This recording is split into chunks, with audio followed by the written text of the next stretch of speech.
Hey guys, we got another Mad Dad exclusive. This time we're doing another roster review on my boy Hawk from Castle Runners. Anyway, so Hawk reached out to me. He had some questions about how he can be doing a little bit better in Arena. Maybe we can start working on his Fleet Arena, get more Zeta mats, what characters he should be working on in the short term, the long term, mods and things like that. So this is going to be a pretty in-depth guide, and hope you find it useful, Hawk. So let's get right into it. Okay, so Hawk has kind of been with the game pretty much since its inception. He's been killing it. He's a great job. He's a great officer. He is definitely really far along in the game. I don't know if he's a dolphin, if he's a whale, or if he's free to play. But whatever he is killing it. And he's one of our best damage in the raids, in territory battles. So let's see what's the short-term goals. Let's attack those first. All right, so starting out, Hawk's biggest thing that he could do is get higher in the arena. How is he going to do that?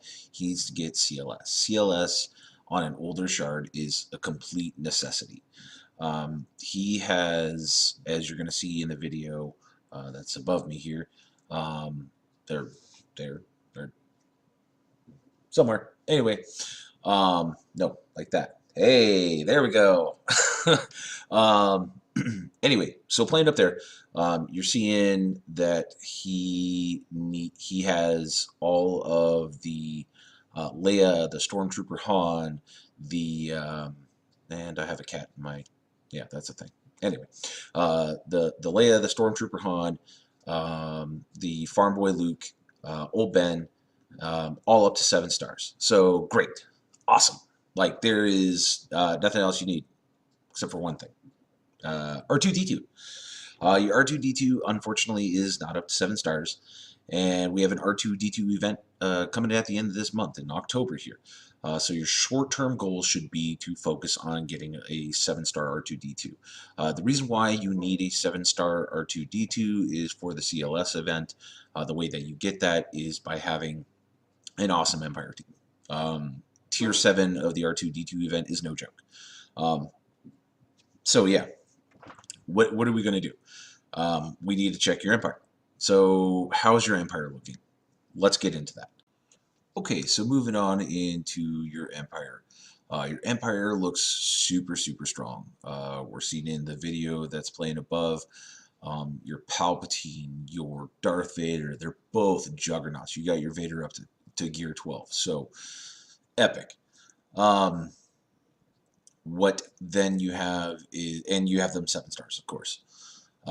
So with those two, it will carry you a good distance in the tier 7 R2 event. You may not need to heavily gear your other Empire tunes, but it's probably a good idea to make some investments between now and then toward gear on them and abilities. Not all your gear is there, and all of your abilities are kind of like floating at like mismatched numbers. We'll see that above. So, in short, what you need to do is you need to 7-star off your Grand Moff Tarkin. You need to 7-star off your Royal Guard. Those are probably going to be your 2 easiest characters because you already have Palp, you have Vader, and you have Snow Trooper already at 7 stars. So your Cantina energy for the next 2 weeks should be going toward Palpatine, or I'm sorry, your Cantina energy should be going toward um, Grand Moff Tarkin and Royal Guard. Those two, once up to 7 stars, and some abilities, mats may have to be put toward them, and some gear may have to be put toward them. But I cannot stress enough, we may not get this R2 event again before the next time that CLS comes around.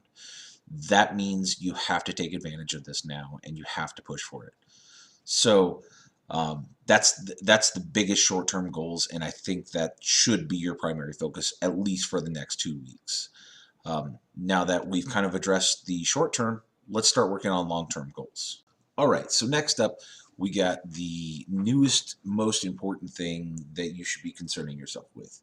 It's ships. There should have been a concern before, but now there's probably more so of an emphasis on it because now there's crystals involved, and we all know about what we do for crystals. Um, anyway, so moving on, let's talk about your ships.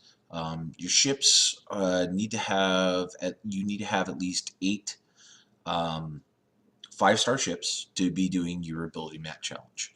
Um, this will yield you in the long run a constant flow of Zetas.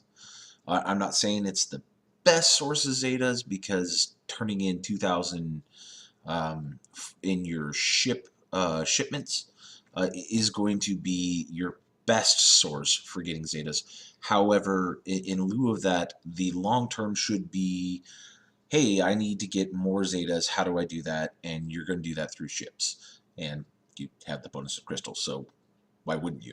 Anyway, so the ships you have aren't there yet. That should be your focus after you're getting the R2 on lockdowns. That way you're ready for CLS. So let's take a look at what you have. Up here you're seeing video of Hawk's ships. We're doing this again. Okay, up here you're seeing a video of Hawk's ships, and where they need to be at is at least 5 stars. I'm also I'm going to go over that list real quick about what your first 5 lineup should be, your 3 in backup, and then Executrix, obviously. So starting out, obviously, Executrix is going to be your ship that you need to have for your ability mat challenge. So you're already there as far as Executrix goes.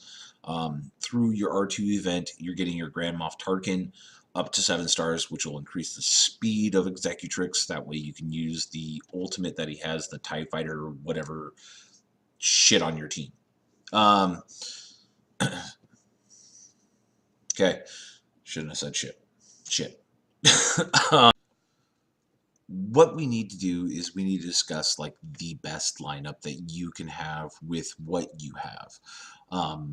You don't have the whole scimitar with Darth Maul. You just don't have it yet, and that's okay. That should be maybe a long-term goal. But let's kind of go for like, I guess this should have been a medium goal. So the best thing that you can really have is the lineup that I'm going to suggest here. Starting out, you need to have Biggs X-Wing. He's basically the best ship in all of ship battles. There's just nothing else that even comes remotely close to what Biggs is.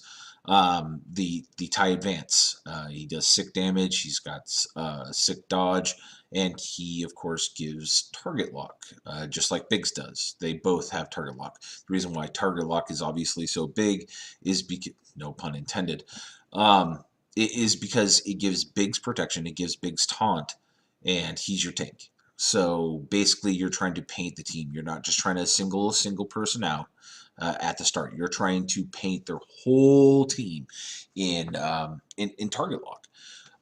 So moving on. So you got Biggs, you got TIE Advance, you got the Imperial TIE Fighter.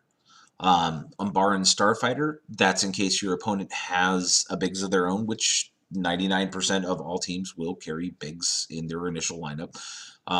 So you need to be able to cancel his taunt, and how you do that is the best way is through Umbaran Starfighter. And then lastly, Biston's U-Wing. It has an auto target lock on it, and so as such, it's just like TIE Advance in that regard, that it's always going to get you that target lock. So that's what you really... Okay, so lastly, then we need to talk about the 3 ships that you should have in your backup. Your backup should definitely consist of Slave 1. He's the first ship basically you want to put out there. The reason why is because you've painted your whole enemy team with target lock to try and make Biggs last as long as he can, to tank as much damage as he can, to gain as much protection as he can. So as such, usually I find myself having 3 to 5 target locks by the time that they're able to finally down Biggs. When they down Biggs, you bring in your Slave 1. Your slave one is going to use his second ability first thing right off the bat as soon as you bring him in, and he is going to destroy the enemy team with a heavy AoE. So he's just the encapsulation of everything that you want to happen. So then from Slave 1, you're going to have another backup target lock just in case. You may not always bring out your Slave 1 first because maybe something went really wrong or really right and they don't have a team painted full of target lock, which is where your first order TIE pilot comes in. It's good to level him up anyway because you have the BB-8 legendary event. And we can get them out of fleet shipments now. So definitely you want to have first order TIE pilot in your lineup. Lastly, it's going to be a little bit hazy here. So long term, you should be moving towards Scimitar. However, in the short term, my suggestion would probably have to be your Sunfac. I mean, totally like your Sunfac is pretty underdeveloped, but the ship is at least at 4 stars. Sunfac is a great backup in case you need to bring out another tank to finish off the battle. It's good to have a little bit of variety in everything. But probably Sunfac for the time being until you get Scimitar.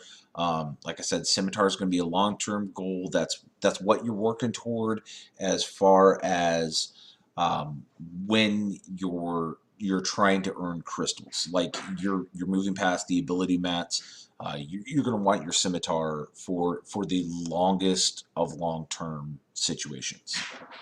Lastly, what you need to consider for ships. Okay, I know it's already long-winded, but we're going to go a little bit deeper here. The Chimera is out. Okay, that's a thing. It's going to be a part of the meta. It's probably going to be the best capital ship you can have.